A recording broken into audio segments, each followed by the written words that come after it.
Welcome back to fast reaction. उम्मीद है कि आप सब ठीक होंगे और आज हम रिएक्शन देने वाले हैं ऑपरेशन कुकरी के बारे में। आपको पता है कि नेपाल की गोरखा की एक बहुत पुरानी पहचान है और आज हम जानेंगे उनकी हथियार की एक स्टोरी जिसका नाम है ऑपरेशन कुकरी। अब ये क्या कहानी है, पूरी स्टोरी जानेंगे इस वीडियो के अंदर। एक डॉक्यूमेंट्री है हिंदी के अंदर, काफी इंटरेस्टिंग लगेगा आपको। उम्मीद है आज की वीडियो आपको अच्छी लगी, तो चैनल को सब्सक्राइब लाजमी करें आप लोग।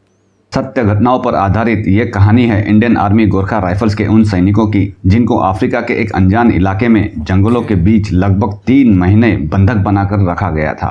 और इनको बंधक बनाने वाले थे अफ्रीका के सबसे खतरनाक माने जाने वाले विद्रोही संगठन RUF यानी रेवोल्यूशनरी यूनाइटेड फ्रंट। और ये इतने खतरनाक और क्रूर विद्रोहियों का समूह था कि कोई देश इनसे उलझना नहीं चाहते थे। यहाँ तक कि अमेरिका और ब्रिटेन ने भी भारत की मदद करने से साफ मना कर दिया था।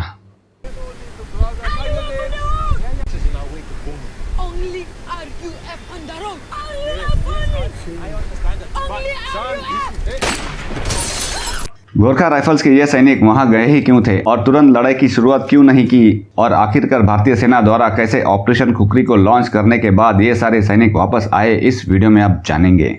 और शाहरुख खान की अपनी production company red chillies entertainment आज तक के सबसे महंगे बजट के साथ इसी कहानी पर ऑपरेशन कुकरी नामक मूवी बना रही है। मूवी जब रिलीज होगी तब देखेंगे क्या दिखाते हैं। फिलहाल जान लेते हैं एक्चुअल में क्या क्या हुआ था।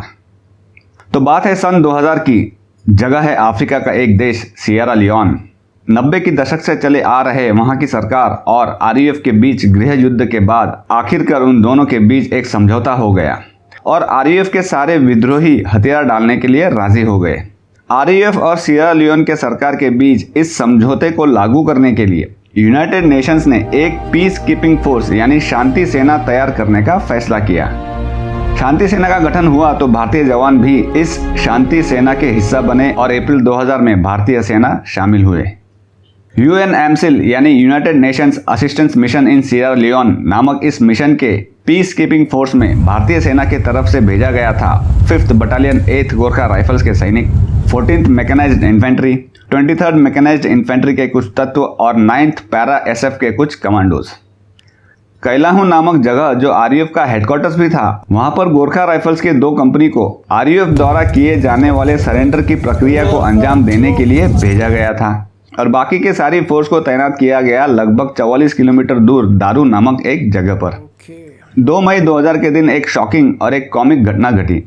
शॉकिंग ये कि RUF और सिएरा लियोन के सरकार के बीच समझौते के अनुसार RUF के विद्रोही अपने हथियार डालने वाले थे और यूनाइटेड नेशंस के मिशन के अंतर्गत इंडियन आर्मी गोरखा राइफल्स के मेजर राजपाल पुनिया को RUF के एक लीडर द्वारा इसी सिलसिले में एक बैठक के लिए बुलाया गया था। लेकिन जैसे ही मेजर राजपाल पुनिया बैठक के लिए वहां पहुंचे तब उनको ही बंदी बना लिया गया और उनके गोरखा टुकड़ी के कहलाओं में स्थित बेस को चारों ओर से RUF के सैकड़ों विद्रोहियों ने घेर लिया। ये हुई शॉकिंग घटना।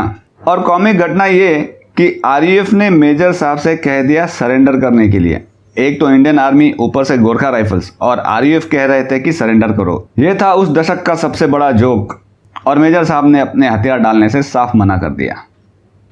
और ये घटना इसलिए घटी क्योंकि एक दिन पहले सिएरा लियोन में मकबूरका नाम के एक जगह पर केन्या की शांति सेना के बटालियन और RUF के विद्रोहियों के बीच गोलीबारी हुई थी, जिसमें 16 विद्रोही मारे गए थे और जिसकी वजह से RUF ने समझौता तोड़ दिया और शांति सेना के तहत आए सभी 17 देशों के सेनाओं को अपने हथियार और सामान छोड़कर वापस जाने का अल्टीमेटम दे दिया।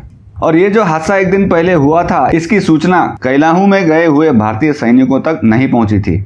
मकबूरका में जहां पर केन्या के सैनिक और RUF के बीच लड़ाई हुई थी, वहां पर RUF के विद्रोहियों ने केन्या के कई सारे सैनिकों को घेर रखा था।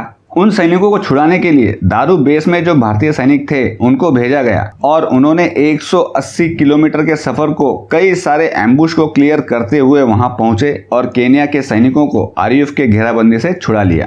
लेकिन कैलाहू में गोरखा टुकड़ी बुरी तरह फंसे हुए थे क्योंकि कैलाहू RUF का हेडक्वार्टर था और वहां पर उनके सैकड़ों विद्रोही भारी हथियारों के साथ मौजूद थे।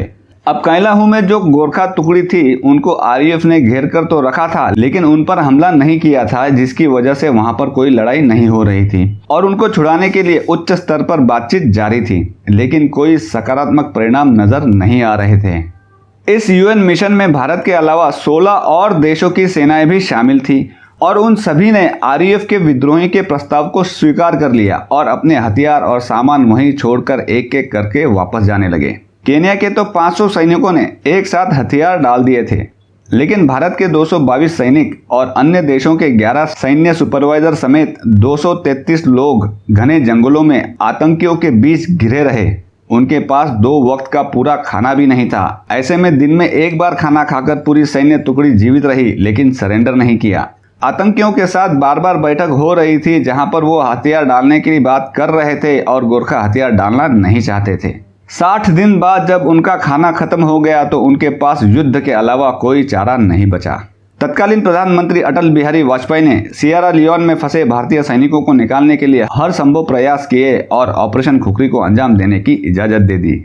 ऑपरेशन खुखरी को अंजाम देने से पहले ही पैरा एसएफ को एक्टिव कर दिया जा चुका था, जो उस इलाके की जानकारी इकट्ठा कर रहे थे और कुछ पैरा एसएफ के ऑफिसर्स विद्रोहियों के गुट में शामिल होकर जासूसी कर रहे थे।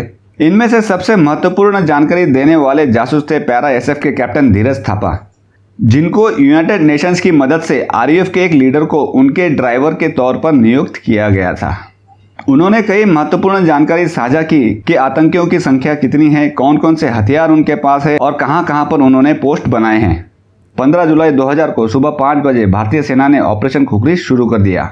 इस दौरान सेना ने भारी गोलाबारी करके आतंकियों के कैंपों को तबाह कर दिया और पैदल ही सभी सैनिक नजदीकी शहर दारू की ओर चल दिए।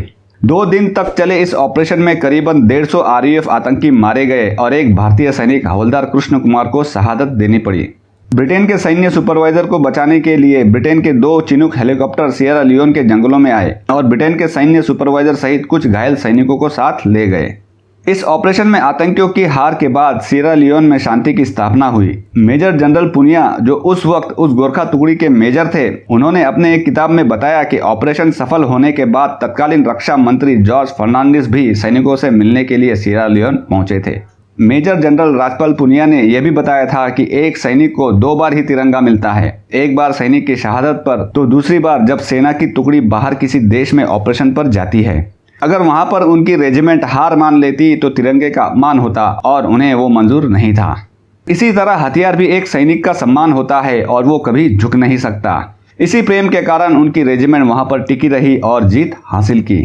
अब इस ऑपरेशन के परिणाम क्या हुए? ऑपरेशन पूरी तरह सफल रहा। एक हताहत के साथ घेराबंदी में फंसे सभी सैनिकों को सफलतापूर्वक निकाला गया था। ऑपरेशन खुखरी केवल सामरिक दृष्टि से सफल नहीं था, यह उस वक्त तक आरईएफ की सबसे बुरी हार थी और यूएन एमसिल के मनोबल को जबरदस्त बूस्ट मिला। विजयी मार्च करते हुए भारतीय सेना जब दारू पहुंची तो स्थानीय लोगों द्वारा जोरदार स्वागत किया गया और सियरा लियोन के लोगों ने मोआ नदी के तट पर इस ऑपरेशन की याद में खुखरी युद्ध स्मारक बनाने में मदद की। ऐसे ही रोचक घटनाओं के बारे में जानने के लिए चैनल को सब्सक्राइब करके बेल बटन को दबा दीजिए। धन्यवाद। मैं जहाँ भी रहूं संकट के समय उस देश के लोगों की मदद करूंगा।